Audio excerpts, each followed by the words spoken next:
Hello viewers, எல்லாருக்கும் வணக்கம். நம்ம இந்த வீடியோவில் 12th மார்ச் 2024 மார்க்கெட் அப்டேட்டை பார்க்கலாம். அப்புறம் stocks HDFC bank, TCS, LTI Mindtree இதெல்லாம் இதுக்காக ரேலி ஆச்சுது. கிராசிம், சிப்லா, அதானி என்டர்பிரைஸ் இதெல்லாம் இதுக்காக விழுந்துச்சு. எஃப்ஐஐஸ், டிஐஎஸ் இவங்கெல்லாம் வந்து எவ்வளோ க்ரோர்ஸ்க்கு ஸ்டாக்ஸை பை அண்ட் செல் பண்ணியிருக்கிறாங்க. யூஎஸ் மார்க்கெட் இதுக்காக ரேலி ஆச்சுது. கிரிப்டோ, கோல்டு இதோட ரேட்ஸ் எல்லாத்தையும் நம்ம இந்த வீடியோவில் பார்க்கலாம். ஃபஸ்ட் வந்து மார்க்கெட் அப்டேட்டை பார்த்துடலாம். அதுக்கு முன்னாடி நீங்கள் இந்த சேனலை சப்ஸ்கிரைப் பண்ணாமல் இருந்தால் மறக்காமல் சப்ஸ்கிரைப் பண்ணுங்கள். நிஃப்டி பார்த்திங்கன்னா வெறும் 3 பாயிண்ட் வந்து ஹையராக க்ளோஸ் ஆச்சுது. 22,335 க்ளோஸ் ஆச்சுது. பெரிய சேஞ்ச் எதையும் மேக் பண்ணலை. கிஃப்ட் நிஃப்டி பார்த்திங்கன்னா ஒரு 30+ பாயிண்ட்ஸ் வந்து பாசிட்டிவாக காட்டுது. பட் ஓவராலாக ப்ராடர் மார்க்கெட்டு பார்த்திங்கன்னா ரொம்பவே பேரிஷாக இருக்குது. ரீட்டைலர்ஸ் எல்லாமே வந்து ரொம்ப பேரிஷாக இருக்கிறாங்க. மிட் கேப், ஸ்மால் கேப் எல்லாம் பயங்கர செல் ஆஃப் நடந்துகிட்ருக்குது. ஏதோ எஃப்ஐஎஸ், டிஎஸ் ஸ்டில் வந்து பையர் சைடில் இருக்கிறதுனால தான் கொஞ்சமாக மார்க்கெட் வந்து தப்பிச்சிட்ருக்குது. சப்போர்ட் பார்த்திங்கன்னா இன்னும் 22,000 தான் இருக்குது. ரெசிஸ்டன்ஸ் வந்து 22,500 இருக்குது. அப்புறம் ஸ்டாக்ஸை பார்த்தோம் அப்படின்னா ஹெச்டிஎஃப்சி பேங்க் வந்து ஒரு 31 பாயிண்ட் வந்து ரேலி ஆச்சுது. ஸோ அது எதனாலன்னு பார்த்தோம் அப்படின்னா ஃபெப்ரவரி மந்தில் மியூச்சுவல் ஃபண்ட்ஸ் எல்லாமே வந்து ஹெச்டிஎஃப்சி பேங்க் வந்து ஒரு 8,400 கோடிக்கு வந்து பை பண்ணியிருக்கிறாங்க. ஜனவரி மந்த்துமே வந்து ஹெச்டிஎஃப்சி பேங்கை மியூச்சுவல் ஃபண்ட்ஸ் எல்லாம் பை பண்ணிட்டு தான் இருந்தாங்க. ஏன்னா அது நல்ல ப்ரைஸில் இருக்குது அப்படின்ட்டு எல்லோரும் நம்புகிறாங்க. ஏன்னா பயங்கரமாக விழுந்ததுக்கப்புறமா ஒரு நல்ல ப்ரைஸில் இருக்குதுன்னு எல்லாருமே நினைக்கிறாங்க. அதனால் வாங்கிட்டுருக்குறாங்க. அதே மாதிரி மியூச்சுவல் ஃபண்ட்ஸ் வந்து அதிகமாக செல் பண்ண ஸ்டாக் என்னென்னு பார்த்தோம் அப்படின்னா பேடிஎம் தான். பேடிஎம் வந்து 25% வந்து மியூச்சுவல் ஃபண்ட்ஸில் வந்து விற்றுருக்குறாங்க. அப்புறம் டிசிஎஸை பார்த்தோம் அப்படின்னா ஒரு 69 பாயிண்ட் வந்து ரேலி ஆகிருக்குது.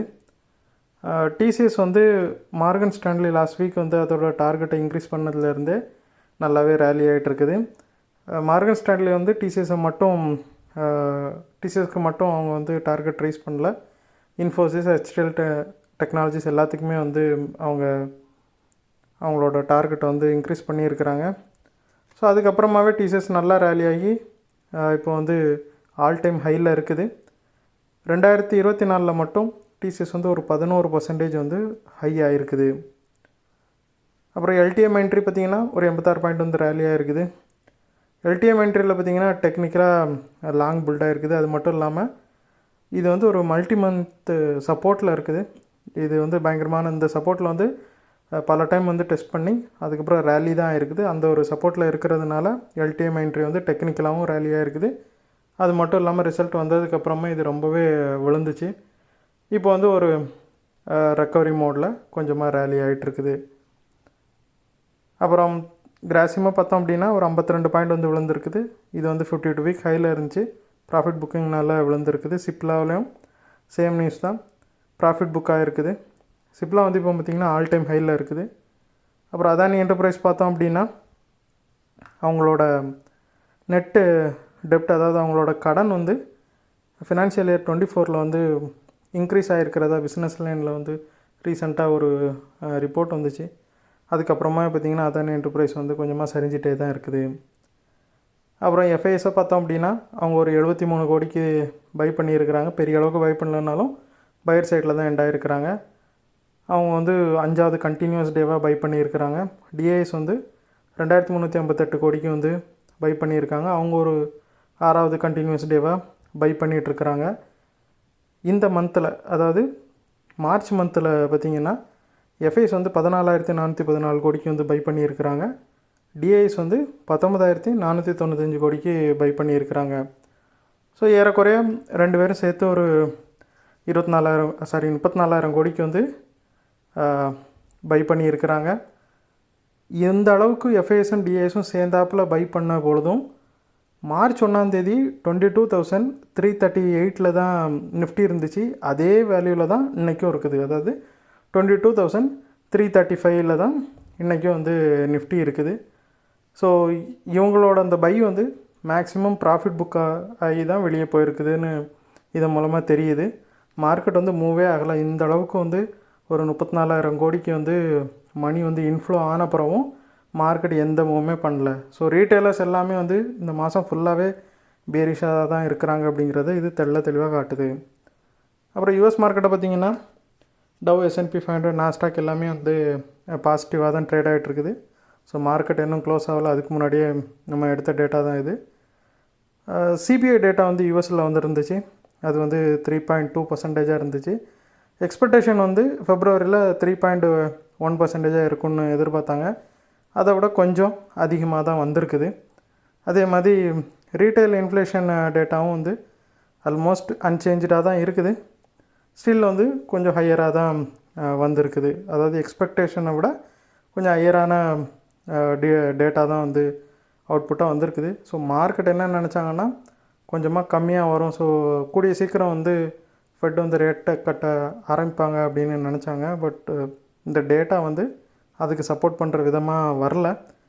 இருந்தாலும் யூஎஸ் மார்க்கெட் வந்து பாசிட்டிவாக தான் போயிட்டுருக்குது. ஏன்னா ரீசெண்ட் டேஸில் வந்து ரொம்பவே விழுந்துருந்துச்சு, ரொம்பவே லாஸ் பண்ணியிருந்துச்சு. ஸோ அந்த ப்ராஃபிட் புக்கிங்னால் விழுந்தது இப்போ கொஞ்சமாக ரெக்கவரி மோடில் தான் இருக்குது. இந்த மாதிரி நெகட்டிவ் நியூஸ் எல்லாம் பெருசாக மார்க்கெட் கண்டுக்கலை. அப்புறம் கிரிப்டோவை பார்த்திங்கன்னா இன்றைக்கி ஒரு 2785 கோடிக்கு வந்து 2785 பாயிண்ட் விழுந்து பிட்காயின் 69,710 இருக்குது. ஸோ இதுக்கு காரணம் என்னென்னு பார்த்தோம் அப்படின்னா நிறைய அட்ரஸஸ், அதாவது பிட்காயினில் வந்து அவங்க வந்து வாலெட்டில் தான் அந்த பிட்காயின் வச்சுருப்பாங்க. அதுக்கு ஒவ்வொரு வாலெட்டுக்கும் வந்து ஒரு அட்ரஸ் தான் இருக்கும். ஸோ அந்த அட்ரஸில் எதுலெல்லாம் 1000 பிட்காயினுக்கு மேலே இருக்குதோ அவங்க எல்லாம் வந்து இப்போதைக்கு ப்ராஃபிட் புக் பண்ணிகிட்ருக்கிறதா சொல்கிறாங்க. ஸோ இது வந்து ஒரு பெரிய ஃபாலுக்கு ஒரு ஃபஸ்ட்டு ஸ்டெப்பாக அப்படின்னு நிறைய பேர் நினைக்கிறாங்க. ஏன்னா இந்த மாதிரி 1000 பிட்காயினுக்கு மேலே வச்சுருக்கிறவங்க எல்லாமே வந்து பிட்காயின் வேல்ஸ்ன்னு சொல்லுவாங்க. அதாவது திமிங்கலம் அப்படின்னு சொல்லுவாங்க பிட்காயினில் அவங்க எல்லாமே பார்த்திங்கன்னா இப்போதைக்கு வந்து ப்ராஃபிட் புக் பண்ணிகிட்ருக்குறாங்கன்னா மிகப்பெரிய சரிவை நோக்கி பிட்காயின் போகிறதுக்கான வாய்ப்புகள் இருக்குது அப்படின்னு நிறைய அனலிஸ்ட்லாம் சொல்கிறாங்க. அப்புறம் கோல்டை பார்த்தோம் அப்படின்னா ஒரு 21 பாயிண்ட் வந்து விழுந்திருக்குது. கோல்டு வந்து இந்த வாரத்தில் முறையாக வீழ்ச்சியை பார்க்குது. 21 பாயிண்ட் வந்து விழுந்திருக்குது. இதுக்கு காரணம் வந்து இன்ஃப்ளேஷன் டேட்டா தான். இன்ஃப்ளேஷன் டேட்டா நினச்சதை விட கொஞ்சம் அதிகம் வந்ததுனால ஃபெட்டோட ரேட் கட்டு முடிவு வந்து இன்னும் கொஞ்சம் தள்ளி போகலாம் அப்படிங்கிறதுனால கோல்டு வந்து கொஞ்சமாக விழுந்திருக்குது. ஏன்னா ரேட் கட் பண்ணால் கோல்டு வந்து அதிகரிக்கும், கோல்டோட ரேட் அதிகரிக்குங்கிறது எல்லாருக்குமே தெரிஞ்ச விஷயந்தான். ஸோ அந்த முடிவு தள்ளி போக கோல்டோட ரேட்டு மறுபடியும் வீழ்ச்சியை சந்திக்குது. ஸோ இந்த வீடியோவில் நான் உங்களுக்கு கொடுத்த இன்ஃபர்மேஷன்ஸ் எல்லாம் கண்டிப்பாக ஹெல்ப்ஃபுல்லாக இருந்திருக்கும் நான் நம்புகிறேன். இது உங்களோட ஃபியூச்சர் ட்ரேடிங் செஷனுக்கு கண்டிப்பாக ஹெல்ப் பண்ணும். இந்த வீடியோ உங்களுக்கு பிடிச்சிருந்துச்சின்னா லைக் பண்ணுங்கள், ஷேர் பண்ணுங்கள், மறக்காம சேனலுக்கு சப்ஸ்கிரைப் பண்ணுங்கள்.